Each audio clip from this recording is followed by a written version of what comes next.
Well, Senator Wong's joins you in our Sydney studio now. Minister, welcome back to breakfast. Good to be with you, Fran. Penny Wong, climate change to cost 23,500 jobs. That's according to the Minerals Council. Fact or fiction?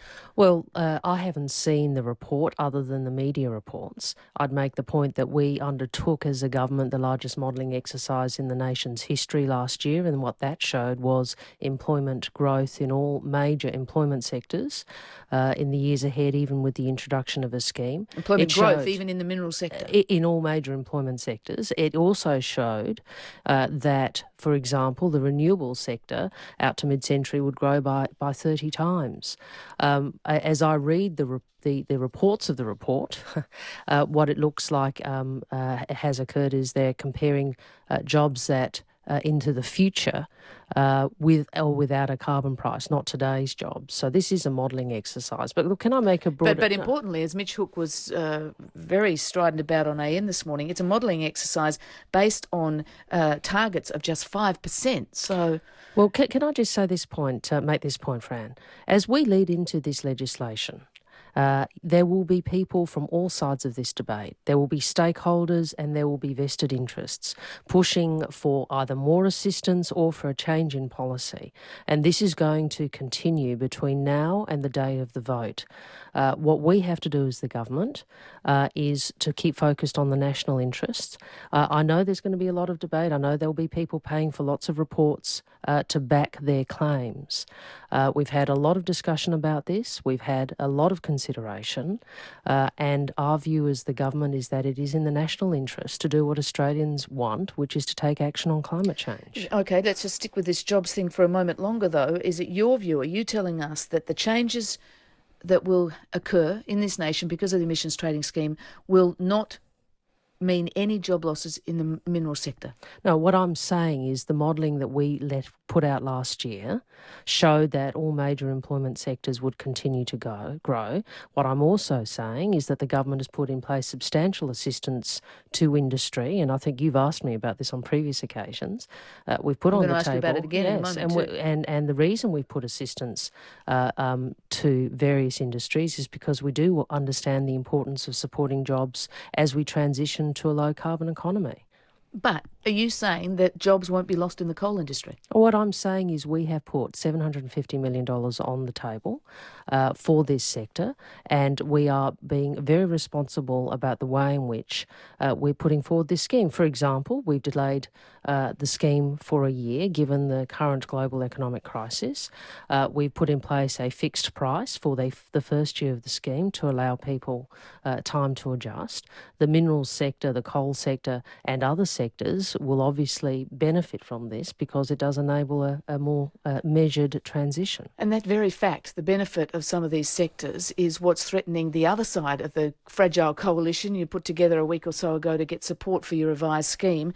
Because this week, another report, this one commissioned by the Australian Conservation Foundation, and they were supporters of your revised scheme, are saying that the big carbon polluters under the government's proposed trading scheme will get support amounting to $16.4 billion. And they say that makes their support for your scheme now qualified. Well, I don't think that's actually anything new in the sense that environmentalists, including the ACF, always made clear that whilst they were prepared to support the package and importantly to push for legislation to be passed this year, there are obviously aspects of it they'd prefer were not there, and there are aspects of it they certainly don't want changed.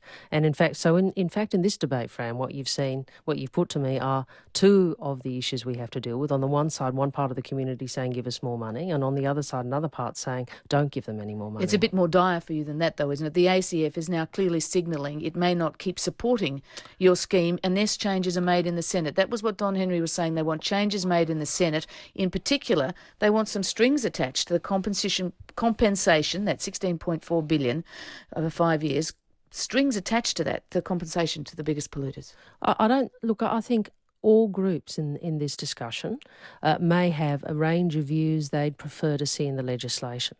And when you have groups from as broad a church as the Australian Conservation Foundation and World Wildlife, WWF and the Climate Institute, along with the Australian Industry Group and the Business Council, all of whom say they want the package passed this year, there's obviously going to be aspects of the package that they will have different views on. But hang on, Fran. What's important here is that we need the legislation passed, and people are going to have different views about different aspects of it. I'm sure some senators will. But in the lead up to Copenhagen, it is critical that Australia actually puts its money where its mouth is, as it were, and says to the world, we have a trading scheme, we have a means to meet our targets. We saw the Danish minister who'll be chairing the Copenhagen conference here this week also emphasising how important it is for Australia to pass its legislation and put its targets on the table. And for Australians listening, though, $16 billion, that's a lot of money. Can you say what the government is asking the companies to do in return for that money? Oh, look, that is assistance that reflects transitional support for industries who will be bearing a carbon price ahead of some of their other competitors around the world. Do they have to So no one gets a free ride. Everyone is expected to do their share. What we are saying is we will provide a proportion of free permits based on essentially a measure of what it will cost you in the early years of the scheme. Until there is a carbon price in place around the world. So it is transitional support. It's a very logical policy position, but I again say nobody gets a free ride. We're not giving people 100%, and people will still have a price incentive to make themselves more energy efficient. Okay, you're off to this Paris meeting ahead of the Copenhagen meeting. You just made the point again that it's important Australia gets its emission trading scheme legislated. Why? America's almost certainly not going to have legislation in place before Copenhagen by the end of the year. Why do we need it? Well, first, I understand, I saw some reports on the wires that the Waxman bill looks like it may come out of committee into the Congress this week. No one in America is suggesting America is going to have this legislated through by December, are they? Oh, well, there are a range of views about that, but I think it's up to countries to work out what it is what they need to do to ensure they're in a position to participate in Copenhagen. But I want to say this: what is the alternative? Is the alternative seriously that we're going to say it's a good thing for the international negotiations to not pass legislation? Does anybody really think that we'll be in a better position to try and build an agreement in Australia's national interest if we don't have a scheme? And the second thing I want to say is that I think the Australian people would expect, if we're going to put in place targets to reduce our emissions and put them on the table, we need a plan to meet them. Minister, we just have 1 minute left in this interview, but again, ahead of the Paris meeting this weekend, Australia's chief climate change negotiator Louise Hand is quoted as saying developing countries shouldn't expect too much financial help from rich countries right now in implementing their emissions reduction programs. Are the expectations of developing countries too high? It would be good, I think, if the whole context of that article could be read, because I think she made the point, which is the government's position, that we recognise that financing will be an important part of this international agreement. The fact is we all have to do with the reality of the current global economic recession, and that's going to mean some significant challenges in how we put this financing arrangement together. Okay, and those words might strike fear into the heart of some of the developing nations. Minister, thank you very much for joining us. Climate Change Minister Penny Wong joining us in our breakfast studio. She's off to Paris tomorrow for the next round of talks ahead of the crucial Copenhagen meeting in December.